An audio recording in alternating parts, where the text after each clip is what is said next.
Kasayan, magkakabit tayo ng voltmeter sa Rusi Macho 175. Ganito lang gagawin nyo kasayan. Lalagyan nyo muna siya ng ang tawag dito kasayan? Yung stick glue. Ayan siya kasayan ha. Stick glue yung wire para hindi siya pasukan ng tubig. Initan nyo lang siya kasayan pagka maglalagay kayo. Kung wala kayong heat gun. Lighter nyo lang siya kasayan pag walang heat gun ha. Siya kasayan Lagyan nyo lang yung niya kasayan ha. Yun.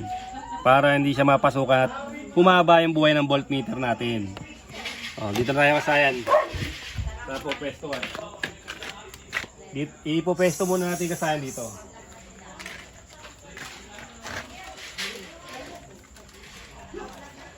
Sa Rusi Macho, marami na tayo kasayan na pinaglagay ng ng voltmeter ha. Ito, ganito lang gagawin nyo kasayan I-ano nyo lang yung dalawang cable tie. Pasok nyo lang siya rito. Kasi isa pa. Yan siya kasayan ha. Pasok nyo lang. Kasi dito natin siya ilalagay. Dito natin ilalagay yung voltmeter. Kahit po kayo maglagay nito kasayan. Hindi lang sa motor. Sa sasakyan. Kasi napaka-importante nito kasayan. Dito nyo mamomonitor kasayan yung yung inyong battery. Hindi kayo madedrain na ng battery. Hindi kayo malolobohan, mapuputokan ng battery pag meron kayo nito. Kasi kasayan, mamomonitor nyo yun. Hindi rin kayo madedrain, hindi kayo ma-overcharge habang tumatakbo ang inyong motor. Dito kasayan, mabilis yung malalaman kung hindi nagkakarga ang inyong motor. Kung nagkakarga ba siya o hindi. Kung sira na ba yung regulator nyo o charging yung sira, stator. Malalaman nyo dito kasayan. Napaka-importante nito kasayan sa isang motor. Kasi ang akala ng iba, pamporma lang to, hindi kasayan. Malaking tulong sa motor to, hindi lang to pamporma. Importante to.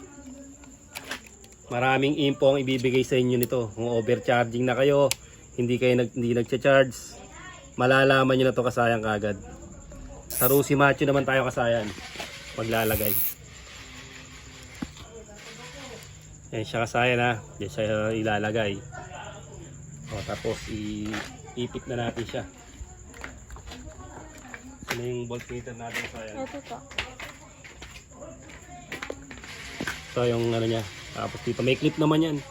May dalawang clip. Yung paglalagay ng pampatibay yun. Yan. Tapos dito natin siya papalustin. Papalustin natin sa loob.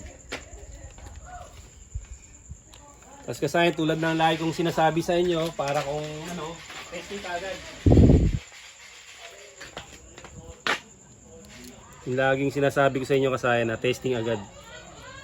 Para pagdating sa may malalaman nyo na agad kung buo yung ilalagay natin. 12.9.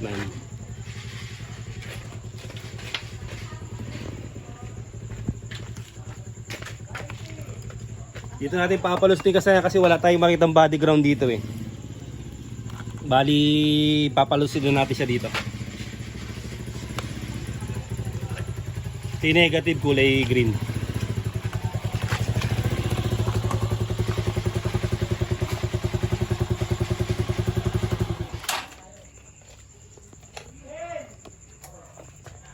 Saya lulusot siya rito, tapos papalustin natin dito sa loob.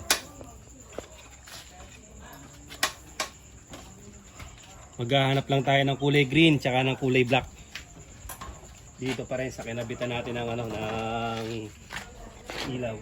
Hindi yata binalik ni Ay, Dennis, nasa na yung screwdriver? Ayan, nagkano na si Dita na yun Ayan, nag-light. Mamaya 0997 silang balik sa bato. Kita dito masend. Dalawang tornilyo kasayan ha. Pag sabi yung mainit, tawagan mo na si mama mo. Dalawang tornilyo lang. Ba't sa cellphone mo, hindi pwede?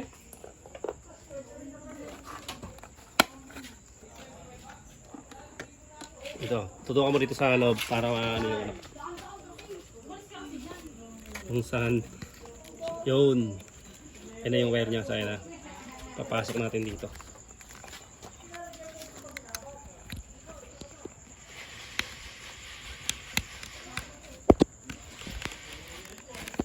Siya kasayan, nakalusot na siya. Ano? Ang hahanapin natin, green. Green saka black. Ito na siya kasayan. Ito yung black. Ito siya. As ito yung green. Oh. Alalay lang kasayan sa pag ano. Ito lang yung magkatabi. Para hindi na tayo lalayo. Alalay lang sa pag-splice kasayan na konti-konti lang baka maputol. Yan. Diyan natin ilalagay yung positive ng voltmeter, yung kulay red.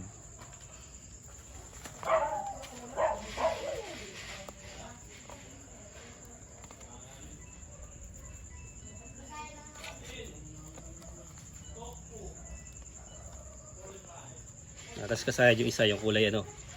Yung ito to, kulay green. Lapitan lang natin konti, no.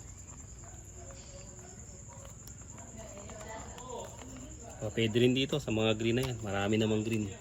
Pero dito tayo sa magkalapit. Ito na lang. Tutulak naman yun dun mamaya eh. Tandaan lang kasayan na. Baka maputol. Kaya ano lang gamitin nyo. Yung lighter pwede.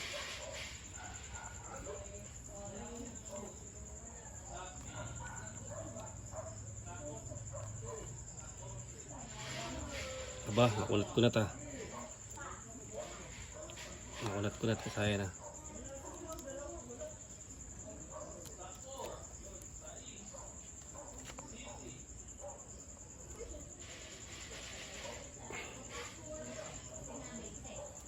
Ayun siya kasaya dyan. Yan na yung green.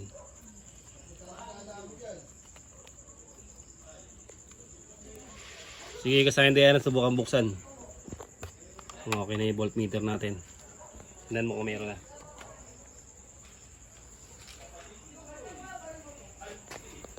Ganyan lang kasaya no. 13.2. Start natin. Ilaw.